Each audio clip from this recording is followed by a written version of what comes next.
Good morning, ka-coffee, Luzon, Visayas at Mindanao. Magandang araw po sa inyo, ka-coffee. Hoy, suspendido na po ang congressman na meow. Ayan ha, kala mo ha, walang kakahinat na lang yung pambabastos mo sa presidente, pambabastos mo sa administrasyon. Akala mo kukonsintihin ka lang. Ayun, suspendido na si Kong Meow. At ang pinapalabas na naman nila, naku, si Marcos na naman yan. Panggigipit na naman kay PBBM yung ginagawang pagsuspindi kay Meow. Unang-una, legislative yan, House of Representatives yan, Committee on Ethics, sila ang nagdesisyon yan, hindi yan si PBBM. At pinagbotohan yan, diba? At malinaw na saltik talaga itong si Kiko Barsaga. At marami yang mga kalokohan na pinaggagawa. Actually, pinagbibigyan na lang siya sa kalokohan niya. Maraming kasalanan yan. Long overdue na nga itong pagkakasuspindi dito kay Kiko Barsaga. Actually, insulto din yan sa kaniyang constituents sa mga Batangas Insulto yan. Biruin mo, yung representative mo, ganyan kabastos sa gobyerno, ganyan kabastos sa presidente. May pagmamalaki mo ba yan? Diba?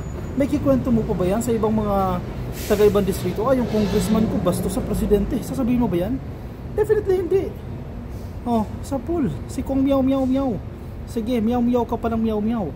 House Ethics Committee recommends the 60-day suspension of Cavite 4th District Representative Kiko Barsaga over alleged acts of misconduct. Actually, kung may level ng misconduct nasa highest level na ng misconduct itong ginawa na ito ni Kiko Barsaga. More than this, ka-coffee, more than that. Dapat managot pa ito, kung pwede nga makulong ito sa mga pinaggagawa niya. Huwag kayo mag-alala, may mga kaso naman niya na pending. At mananagot itong Kiko Barsaga dahil akala niya siguro yung freedom of speech, yung freedom of expression, unlimited, diba? Akala niya siguro walang hangganan. Hindi pwedeng ganun. Ang lahat ng bagay ay may hangganan. Nasa demokrasya tayo pero hindi forever yan. Meron at merong hangganan yan. Kaya madala naman kayo dyan sa ginagawa ninyo. Hindi porket malaya tayo dito sa Pilipinas magsalita, kung ano-ano sasabihin mo sa presidente, kung ano-ano babastusin mo si Sandro Marcos, babastusin mo kung sino gusto mong bastusin dyan sa House of Representatives. Aba, hindi po pwede yan, diba? May hangganan po yan. Si Kiko Barsaga pa lang yan meron pang isa, si Bato de la Rosa. Mamaya pag-usapan natin yan kasi meron din pong grupo na nananawagan na suspindihin din yan si Bato de la Rosa kasi ilang araw pong absent, hindi na nagpapakita. Biruin mo, sa sahod ka tapos lagi kang absent. Aba, hindi rin po pwede yan. Mamaya pag-usapan natin yan. Dito muna tayo kay Kiko Barsaga. Sige, nasa balita po ito ng GMA News Online. Headline po ito, House suspends Kiko Barsaga for 60 days. 2 buwan po yan. Ang alam ko, ka-copy, sa gobyerno kapag ikaw inasuspend, kasama po yung mga benepisyo dyan. Hindi ka magiging eligible sa mga benepisyo na natatanggap. Though monetary naman yan, hindi na kailangan ni Kiko Barsaga yan dahil mayaman naman yan, pero insulto po yan sa kanya. Insulto yan sa kanyang pagkatao, sa kanyang dignidad, dahil biruin mo na-suspend ka dahil sa misconduct. Diba? Nakakahiya ka para sa iyong mga constituents. The House of Representatives on Monday adopted the recommendation by the House Ethics Committee to suspend Cavite 4th District Representative Kiko Barsaga after he was found guilty. Sakit pakinggan, no? He was found guilty, lakas nun of disorderly behavior in relation to his allegedly inappropriate social media posts that were the subject of the complaint against him. Actually, napakatitindi pa ng mga posts ni Kiko Barsaga to the point na mapipikon ka, maiinis ka sa kabastusan ng bunganga ng taong ito. Bunganga I'm not using bibig, bunganga talaga itong si Kiko Barsaga. Deserve niya ito. Ang taong bayan nagdiriwang dahil deserve na masuspindi ng isang bastos na mambabatas gaya nitong Kiko Barsaga. House Ethics Committee Chairperson, si 4Ps Party List Representative JC Abalos. Uy, si Abalos Naku, sasabihin nila si Abalos kakampi ni PBBM yan JC Abalos said the 60-day suspension also comes without salaries and allowances throughout the period. Yes, correct yan. Kapag nasa gobyerno ka, even yung bonuses kasama po yan, ka-coffee. Nasususpended po yan. Halimbawa, may bonuses na ibibigay tuwing Disyembre, hindi ka rin po magiging eligible dyan. Pero again nga, monetary lang po yan. Hindi kailangan ni Kiko Barsaga yan dahil napakayaman. The most important thing is nakakahiya siya, diba, sa kanyang constituents. House Ethics Committee Chairperson for Peace Party List JC Abalos. Kung inyo natatanda, nagkaroon na rin po ng issue yan eh. Binakbakan nila si Abalos, yung tatay, no? Si dating mayor ng Mandaluyong, yung tumakbong senador. Binakbakan nila yan dahil sa hawak ng isang Abalos din itong committee, ethics committee. Piruin mo, yung JC Abalos yung may hawak ng ethics committee, binakbakan nila si Benhur Abalos that time. Remember? O yan, di kayo nagtagumpay dyan. O, sapol kayo dyan. Nakakahiya ito para sa mga taga Batangas eh, no? 249 members voted in the affirmative. Piruin mo ha, 249? Napakarami. 5 in the negative and all abstained. 249 versus 11. 249. Again, ulitin ko ha. 249 versus 11. 5 in negative and 11 abstain. Sige, sabihin na natin 16. Yung 11 siguro absent or ayaw lang nilang bumoto. Ayaw nilang bumoto. Okay, nag-abstain sila. 5 ang kakampi ni Kiko Barsaga versus 249. Isipin mo yan ha. Ang mga representatives natin dyan, hindi lang sila yan.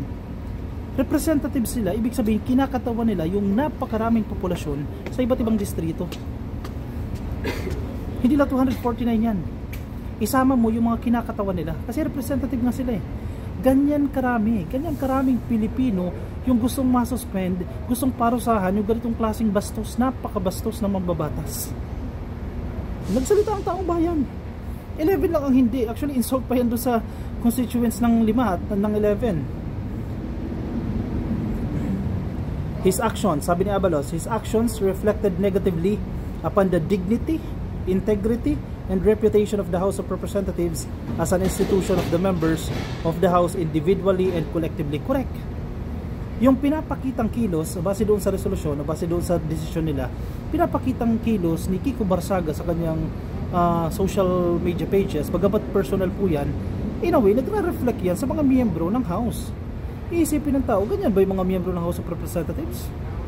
Ganito ba yung klase ng tao ng mga miyembro ng Kongreso na ito? Ganito kababastos? Diba? Insulto yan at hindi dapat kinukonsenti yan. Good thing na pagdesisyonan nila ito. Bagamat medyo delayed na ito, at least kahit pa paano, napagdesisyonan po nila yan. Consequently, the committee finds respondent Kiko Barsaga of the 4th District of Cavite guilty of disorderly behavior by violating Section 141, Rule 20 of the Rules of House of Representatives, RA 6713, or the Code of Conduct and Ethical Standards for Public Officials and Employees, said panel chairperson Representative JC Abalos during plenary session on Monday. Kakahiya, no? Sapul na sapul, no? Sige, pagtanggol yung mga DDS, nalulungkot. Sa totoo lang, nalulungkot sila kasi si Kiko Barsaga, bayani rin nila yan eh. The way nila tinitingnan na bayani si Zaldico, bayani din nila si Kiko Barsaga kasi yan lang daw ang lumalaban kay PBBM. And then isususpend din ninyo, kaya malungkot sila ngayon. Nasasaktan sila dyan. Hero nila sinuspende 60 days. Diba? Nakakahiya yan. Pero syempre pagtatanggol pa rin ng mga dilis yan kasi karakter nila yan eh. Personality nila yan, pagtatanggol nila. Okay, now we're done with Kiko Barsaga. Let's move on to Bato de la Rosa. Nakita nyo na ba yan? Nabalitaan nyo na rin ba yan? Bato de la Rosa. Suspend de la Rosa. Ito, malaking tanong ito. Dapat bang suspendihin si Bato de la Rosa? Dahil pinapasahod siya, tapos hindi siya nagtatrabaho, laging absent eh. Teachers group denounces senators exemption from no work no pay. Biruin mo, simple manggagawa ka, no work no pay, no? Absent ka, may sakit ka, wala kang sahod, lalo na kung COS ka o job order ka. Pero si Bato de la Rosa, napakalaki ng sahod, napakalaki ng allowance, hindi papasok, pero tuloy-tuloy pa rin ang sahod. Tama ba yan? Makatarungan ba yan? Yes, allowed, kasi hindi naman nagta-time card yung mga senador eh. Pwede yan. Pero isipin mo, tama ba yun? Pwede, pero hindi ibig sabihin tama yun. The Alliance of Concerned Teachers or ACT Teachers Party List, Alliance of Concerned Teachers Philippines, not the party list, no? On December 1, denounced the exemption of Senator from the standard no work no pay rule and urged the immediate suspension of Senator Bato de la Rosa and other officials reportedly racking up excessive and unjustified absences. O biruin mo, sinasamantala nila yung pera ng taong bayan. Hindi nagtatrabaho pero sumasahod. Chiching. Paldo pa rin po. Bakit ayaw magpakita, diba to? Sana nag-leave na lang siya, diba? Tapos doon sa leave niya, sa intent niya, sabihin niya na I'm not willing to receive any payment for the sake of fairness. Hindi ko tatanggapin kung ano mang sahod. Pwede naman yan eh, diba? Hindi siya papadala ng sahod kasi nagtatago siya eh.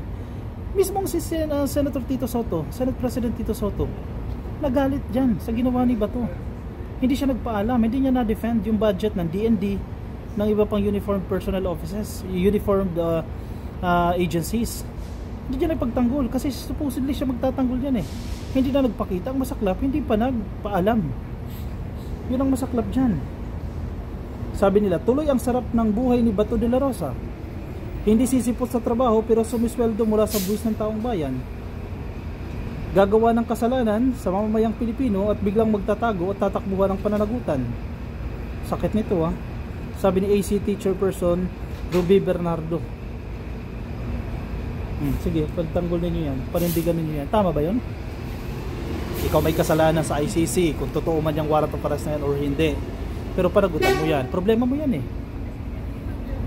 Regardless kung totoo o hindi. Pero sabi niya matapos siya, harapin niya yan, diba? Bakit tayo niyang harapin yan? Bakit kailangan niyang tataguan yan? Diba sabi niya na bring it on! Bring it on!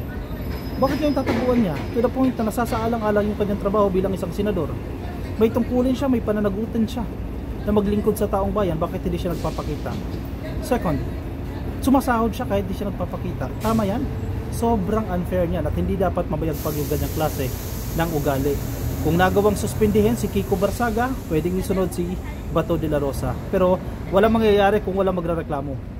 Dapat meron pong magreklamo sa Ethics Committee counterpart ng House of Representatives, counterpart nila dyan sa Senado, they file a case against Bato de la Rosa. I-cite nila itong reasons na yan. Pwede nilang i-cite yung sinasabi dito ng ACT Philippines, ng ACT Teachers group na ito, ng teachers group na ito. I-cite nila yan para mag-file sila ng complaint dyan sa Senado, and eventually dinggin din po yan pagbutuhan kung dapat bang isuspend si Bato de la Rosa dahil unfair yan eh. May mga nasasagasaan siyang trabaho, yung budget deliberations na apektuhan, di ba? Dapat niyang panagutan yan. Malinaw na malinaw po yan, may pananagutan po si Bato de la Rosa dyan. Hindi siya pwedeng ma-absuelto dyan porkit kakampi, absuelto. Mga DDS, hero nila, magagalit mga DDS, bawal kantiin si Bato, bawal galawin si Bato kasi hero nila, kakampi nila. No, unfair yan sa taong bayan. Kahit saan unfair yan. Ikaw mismo, ordinaryong empleyado ka, wala kang sahod kung hindi ka papasok, tapos si Bato hindi gagawin yung trabaho, sa sahod pa rin. Sobrang unfair yan at dapat may consequences din yan. Again, moving forward, kailangan may mag-file ng complaint dyan sa Senado para madinig po yan at mapag-usapan. O siya, sige, ano ang inyong komento, ka-coffee, opinion, reaction, lagay dyan sa comment section para mabasa po yan ang iba natin mga ka-coffee. Yung mga nasa Facebook po, baka di pa po kayo naka-like and follow, please like and follow. YouTube subscribe, TikTok subscribe na po kayo, and I will see you ka-coffee by next video. Malamig pero medyo mainit, no? Pero maganda yung ganitong klase ng weather. I'll see you in the next video. Paalam po sa inyo, bye bye.